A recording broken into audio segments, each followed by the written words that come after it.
We come to the Leader of the Opposition, Kevin Benn. Thank you, Mr. Speaker. Can I welcome the Prime Minister's latest U-turn? I feel like I say that every week. The reason he U-turns all the time is because he is clueless. He is blowing around like a plastic bag in the wind, no sense of direction whatsoever. The winter fuel allowance, U-turn. Waspy women, U-turn. The two-child benefit cap, U-turn. Grooming gangs inquiry, U-turn. The family farms tax, U-turn. Digital ID, U-turn. Jury trials? U-turn. We hope so. We hope so. I think that's going to be the next one, Mr. Speaker. Week after week, these poor people sitting behind him have to defend the indefensible, only for him to U-turn a few days later. Mr. Speaker, one of his cabinet ministers told a journalist, "We are so unpopular at the moment, I've come to the conclusion it's worth rolling the dice on a new leader." They're right, aren't they? Mr. Speaker, here's the difference. I changed my party, and that's why we stand here with a majority Labour government. She sits there with her party that lost 2/3 of their MPs at the last election, and she's losing more every week. They're queuing up to join the member of Clacton's laundry service for disgraced Tory politicians. She had Nadeem Zahawi in to ask his advice, how to change and how to save her party. Please don't tell me she listened to his accountant. The next day after the advice, he jumped ship to reform, the 23rd former Tory MP to do so. I don't know which is more pitiful, the flood of former Tory MPs deserting her sinking ship, or the Reform Party so desperate to launder any old failed Tory politician. The opening seconds immediately thrust the viewer into the tense theatre of authority and compliance. Even before the dialogue fully unfolds, the bodycam's unflinching perspective captures subtle shifts, the measured approach of the officer, the posture of the citizen, and the spatial negotiation that occurs between them. The camera does not just record events, it mediates power. Every step, every glance, every hand movement is a microcosm of authority in motion. What begins as a routine encounter is quickly framed as a negotiation of rights, responsibilities, and perceived legitimacy. The officer's initial approach demonstrates the psychological mechanics of command presence.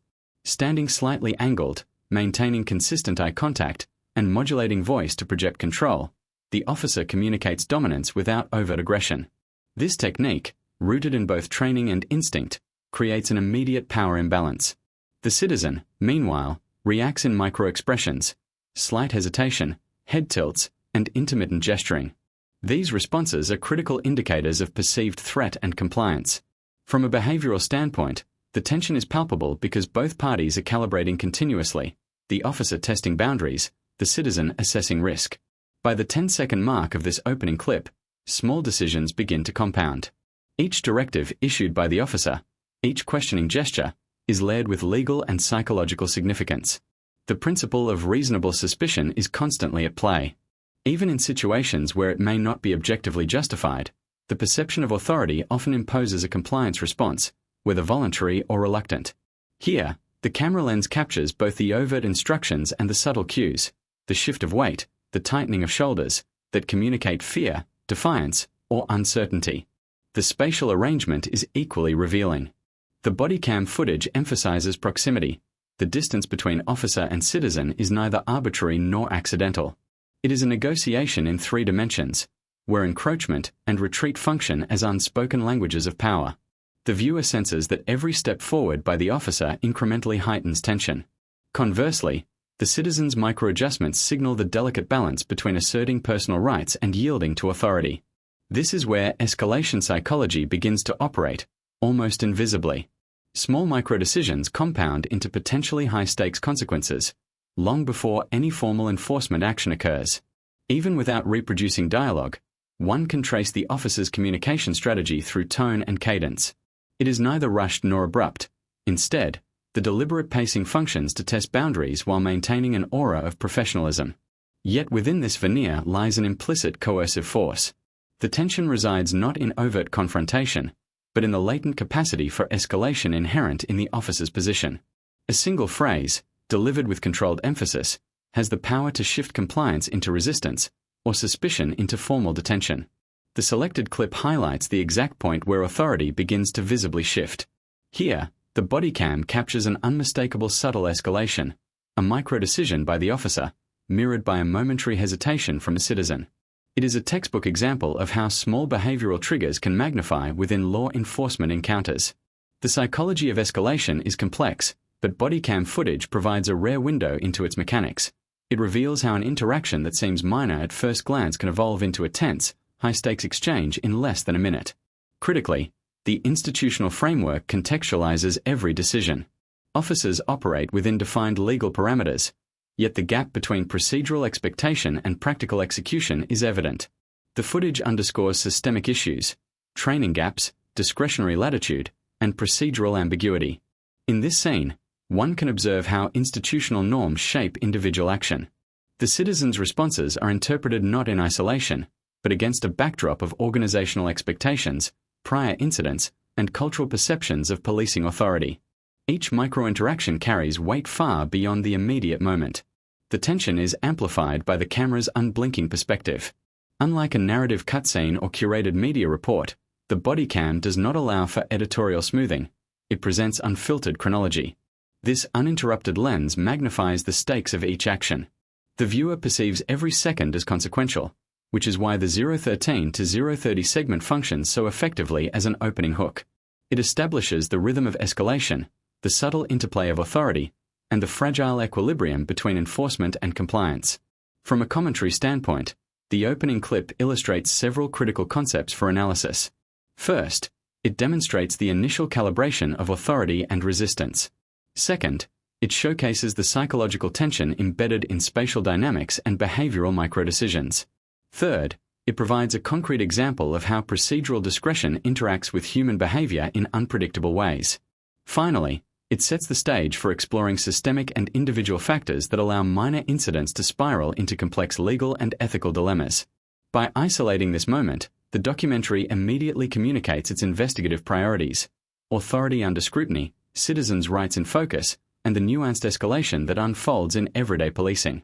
The first 20 seconds, therefore, do more than hook viewers. They frame the analytical lens through which the entire encounter is examined. This establishes both narrative momentum and thematic coherence, laying the groundwork for a deep, forensic exploration of power dynamics, institutional pressures, and human behavior under duress. As the encounter progresses beyond the initial hook, the body cam footage reveals a layered interplay of authority, compliance, and subtle tension. What may appear as a simple interaction is, in reality, a dynamic negotiation shaped by both procedural expectations and human psychology. The officer's posture, tone, and gestures remain precise yet controlled, projecting an air of command that is both deliberate and calibrated. Each micromovement, step forward, hand adjustment, or pause, serves as a signal, intentionally or unconsciously, that communicates authority. In parallel, the citizen's reactions, small shifts in stance, hesitations in response, or guarded glances, reflect a constant assessment of risk and opportunity. One of the most revealing aspects in this segment is how escalation unfolds incrementally. No single action is overtly aggressive. Instead, each decision, however minor, compounds the tension. The officer introduces directives, tests compliance, and observes subtle behavioral cues, while the citizen simultaneously navigates a delicate balance between asserting personal rights and avoiding conflict. This interplay highlights a critical feature of body cam analysis. Power is rarely binary. It is negotiated moment by moment, and its trajectory depends on the cumulative weight of small decisions. Even seemingly insignificant cues, a shift of weight, a brief glance, a slight vocal inflection, carry profound consequences. The footage also illuminates the psychological mechanisms underlying compliance and resistance. As the officer applies measured pressure, the citizen demonstrates micro-level negotiation, maintaining personal space while responding verbally and non-verbally to maintain autonomy. Here, the principles of escalation psychology are particularly evident. A single perceived overreach by the officer has the potential to provoke defensive behavior, which in turn may be interpreted as non-compliance, justifying further assertion of authority. The bodycam's unflinching record exposes this feedback loop, showing how quickly ordinary interactions can approach the threshold of formal enforcement or detention. Equally important is the role of procedural discretion. Officers are trained to interpret ambiguous situations using professional judgment, yet the footage demonstrates the fine line between legal authority and subjective interpretation. Each instruction or request carries both legal and psychological weight. The citizen's perception of legitimacy, or lack thereof, can amplify tension, even when the officer remains within procedural boundaries. The body cam, in this sense, is a tool for both documentation and accountability, revealing not just what is said and done, but how power is exercised and experienced. Spatial dynamics continue to play a crucial role. The distance maintained by the officer, the positioning of the citizen, and the flow of movement through the environment contribute directly to the intensity of the encounter. This segment demonstrates how proximity functions as an instrument of influence. Encroachment can escalate tension, retreat can signal de-escalation, and the constant adjustment between the two reflects an implicit negotiation of control. The footage makes it clear that authority is not merely verbal or symbolic. It is enacted physically, moment by moment, within the context of shared space. This section also highlights the systemic factors that shape individual behavior. Officers operate within an organizational framework that both empowers and constrains. Policies, training protocols, and departmental culture influence decisions in ways that are visible in bodycam footage. The citizen, meanwhile, interacts not with an abstract legal system, but with an individual agent whose authority is both personal and institutional. The intersection of these perspectives, individual, organizational, and legal, creates a complex ecosystem in which small actions are magnified. Missteps, misunderstandings, or micro-escalations can cascade into significant consequences. Throughout this segment, the footage reveals a pattern of careful control by the officer, juxtaposed with cautious negotiation by the citizen. Every word, gesture, and pause is loaded with meaning, underscoring the delicate balance between enforcement and rights protection. The officer's ability to maintain composure while subtly asserting authority demonstrates both training and instinct, while the citizen's behavior reflects an intuitive understanding of social and legal boundaries. This interaction, captured in real time, provides an invaluable case study in the psychology of compliance, the art of de-escalation, and the mechanics of power in law enforcement contexts. Finally, the segment demonstrates how bodycam documentation transforms subjective perception into objective analysis. What might otherwise be recounted through conflicting narratives is here rendered in unbroken continuity, revealing not just the outcome, but the trajectory of tension and decision-making. For the documentary analyst, this is crucial. It allows a granular examination of escalation triggers, authority projection, and behavioral adaptation. The subtle choreography of this encounter, captured between the initial hook and the subsequent enforcement measures, illuminates the intricate, often invisible mechanisms through which authority is exercised and contested in everyday policing. As the encounter approaches its conclusion, the bodycam footage provides a compelling window into the culmination of escalating authority, procedural interpretation, and citizen response. By now, the patterns established in the earlier segments have intensified. The officer's controlled posture, strategic positioning, and measured verbal cues contrast with the citizen's cautious adjustments and intermittent gestures of resistance or compliance. Each microaction continues to reverberate within the encounter, reinforcing the tension while simultaneously revealing how minor decisions compound into decisive outcomes. At this stage, the footage underscores the critical role of discretion in law enforcement. Officers must continually interpret the legal thresholds of reasonable suspicion and probable cause, balancing their mandate to enforce the law against the rights of the citizen. The bodycam shows how these judgments are rarely binary. Rather, they exist within a continuum of perception, intuition, and situational analysis. A slight hesitation, a defensive movement, or a misaligned verbal response can trigger additional directives, demonstrating how procedural authority is interwoven with human judgment. The footage captures these dynamics with unflinching clarity, highlighting both the skill required and the potential for subjective error. The spatial dynamics in this segment remain central to understanding power distribution. The officer's positioning subtly manipulates the environment, narrowing angles of movement, limiting escape paths, and maintaining visual dominance. These physical cues, though non-verbal, are critical instruments of control. Meanwhile, the citizen's navigational choices, shifting weight, stepping back, or adjusting stance, reflect an ongoing negotiation of personal space and autonomy. This interplay of physical presence and psychological response exemplifies the concept of authority as an enacted performance, where power is communicated not solely through words but through posture, distance, and embodied behavior. Another notable aspect revealed in this segment is the procedural layering of escalation. Each directive builds upon the previous one, creating a cumulative pressure that is both legal and psychological. The body cam captures these layers sequentially, showing how officers rely on escalating measures to assert control while remaining ostensibly within policy boundaries. From the perspective of systemic accountability, this footage is invaluable. It illuminates the precise mechanisms by which escalation occurs, highlighting how training, organizational norms, and individual judgment converge to produce real-world outcomes. The citizens' responses, in turn, reveal the adaptive strategies individuals employ under perceived coercion. Micropauses, verbal hedging, and cautious gesturing all signal attempts to maintain agency while avoiding direct confrontation. The footage shows how these small behaviors influence the trajectory of the encounter, often dictating the officer's next steps. This reciprocal feedback loop, the dynamic exchange of action and reaction, is central to understanding the psychology of escalation. Every subtle movement carries interpretive weight, and each perceived challenge to authority can justify further assertion, even in situations that may initially appear routine.